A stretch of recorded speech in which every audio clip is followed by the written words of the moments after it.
guys, RCSchim on the field. We'll see how this works out. I mean, it's from 2012. The ground station, the receiver. Let's just see if and how far we can fly. I've set it to 50 milliwatts.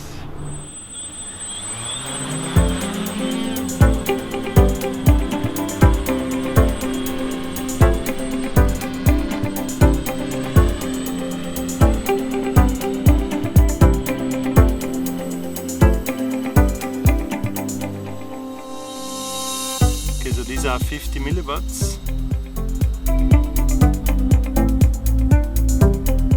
Signal looks good.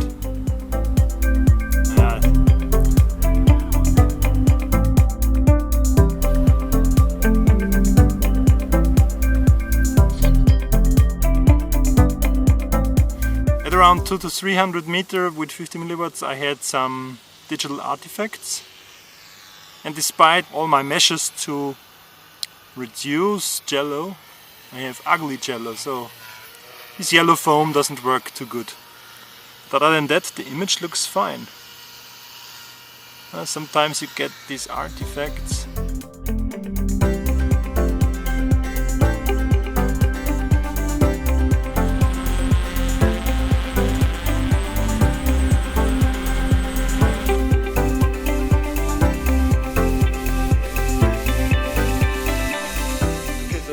Disco flying was okay, but I don't think the system is optimal for a quad. So I decided to use the antenna kinda soft mounted, so in a crash I hope it will break the mount and not the antenna. The camera in front is protected by this bar thingy that I can raise and lower. It's nice. Here's the battery for the video system and the immersion sitting back there. Not use a cover, I'm not a scale driver. I just drive for the range. Okay, let's test this baby out.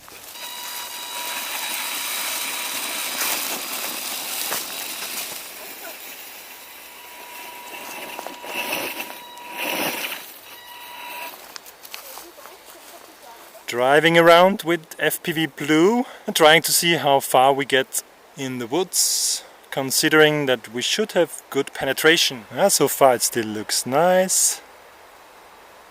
High dynamic range against the sun, some Blair Witch on the left side. In my beta firmware, these Groundstation recordings on the SD card were hard to get out, and sometimes they looked worse than the actual live footage.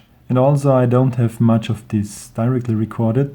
Later, sorry, I only have a lame GoPro screen record, which is not sharp. The foliage on the ground lacks a bit detail because the bitrate was too low. There are some settings and tweakings to increase bitrate, which I didn't know at this time of the video. This is not a super scientific test though, because I can't tell you how far this is, but it should just give you an idea of how and when it will break up. We will also see if the control link will break up first. And one thing that I didn't think of now is that I don't have something to track my car, and if I'm lost in the woods, speaking of some Blair Witch, I will never find it. But I guess I'm coming back. It's really fun.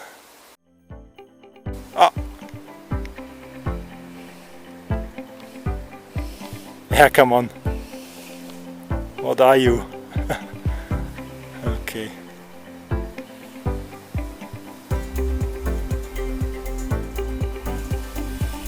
Yeah, I found back. Right here.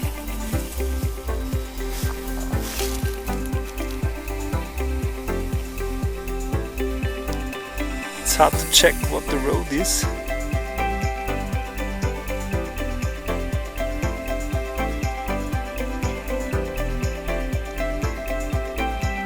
It goes farther down there. Okay.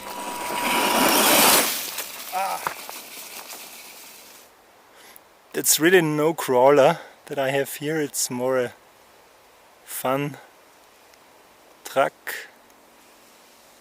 And now I'm not sure if this is the way. Yeah, I remember this branch, this fat branch.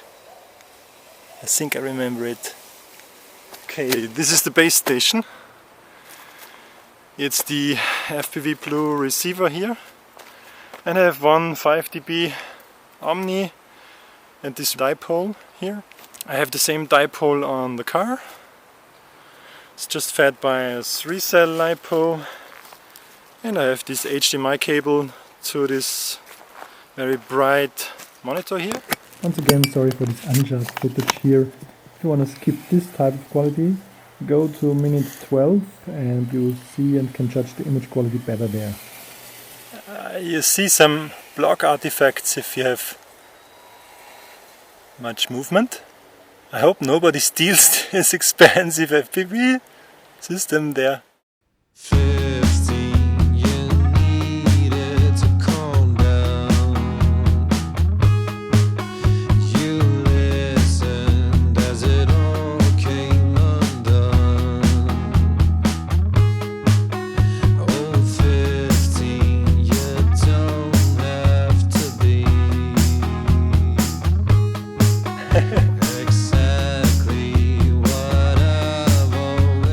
Yeah, considering how much wood I have here, this is really amazing.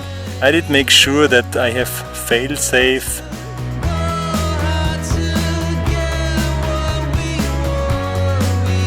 And now I see the first kind of dropouts, like digital artifacts, 200 or 300 meter. I can measure this on Google Maps later.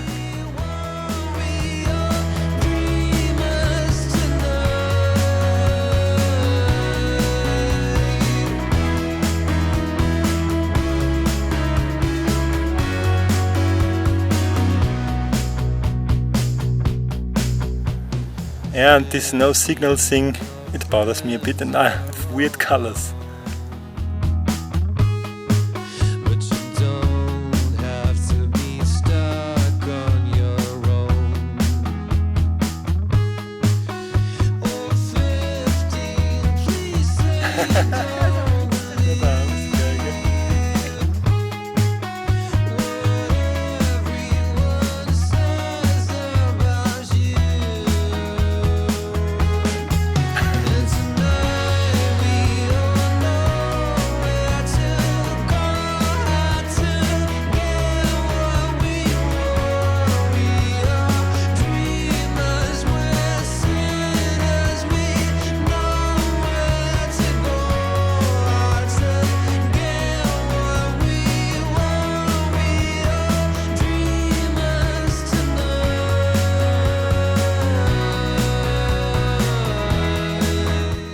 It's like crazy deep into the woods.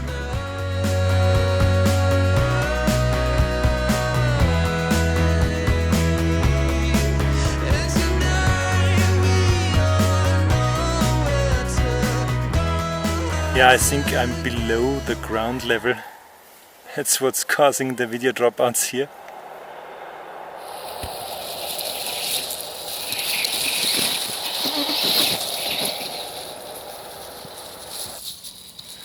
Next exploration. See if we can drive out of the woods to the other side. My flying field is actually.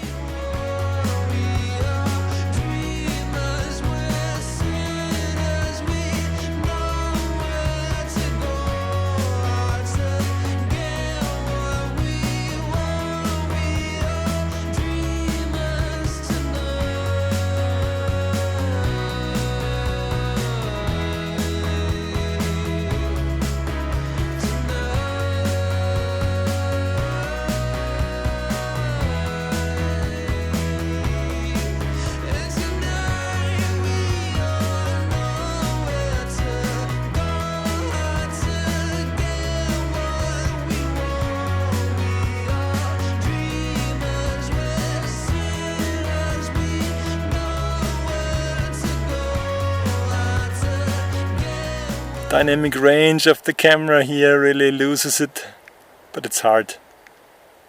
Now I'm in the sun. It's better now. Definitely not shining here.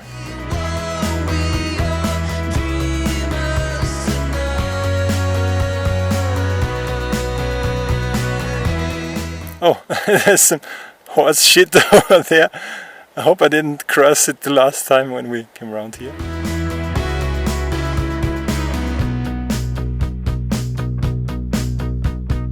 I just wanted to show you the condition of these woods here. It's quite dense. So here is the receiver. The first run was all over there. Then one run was down there around, I'd say it's just 100 meters, but behind all those trees is a road. And I went this road pretty far and then came back this road. And now the last run was to the other side of the woods, also like 50 to 100 meters. Also a gravel road to our flight field through all those little bushes because I'm very close to the ground. So I think the performance is pretty impressive. Yeah, and that's the setup once again. Okay, so this was not a totally professional test here, but it was terrible lot of fun driving all around here. Heading back in the hangar, and thanks at the moment. Bye. So now for some driving out of my hangar. This time filming with the mobile phone on the smaller screen but in sharpness.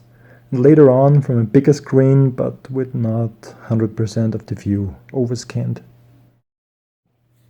Okay, I enlarged the RSSI values for you so you see how the numbers degrade.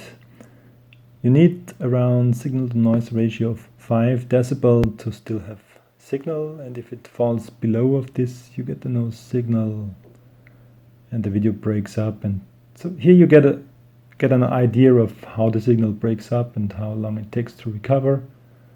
I'm quite okay with it. Of course, flying with unstabilized or no autopilot is a bit tricky then, but it recovers nicely as you see here.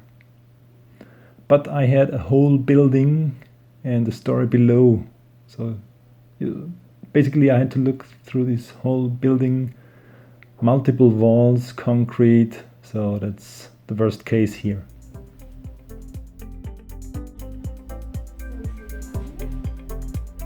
Ooh.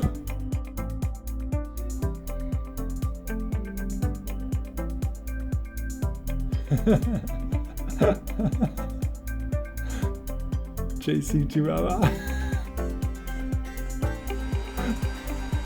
That's the bigger screen that I was talking about, filmed with the better camera, but the screen doesn't show 100% of the HDMI image. It's the fault of the screen though.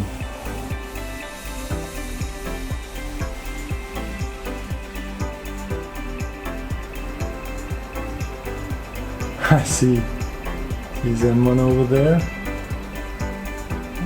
He tries to escape. He didn't see me. I'm gonna chase them down there.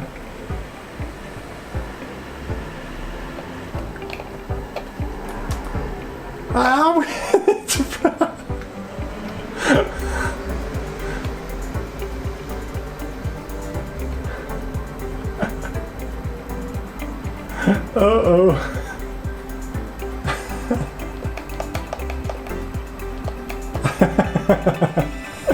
Ah.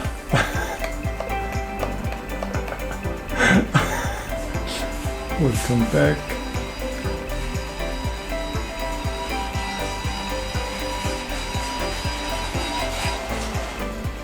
Back in the studio. Hi guys.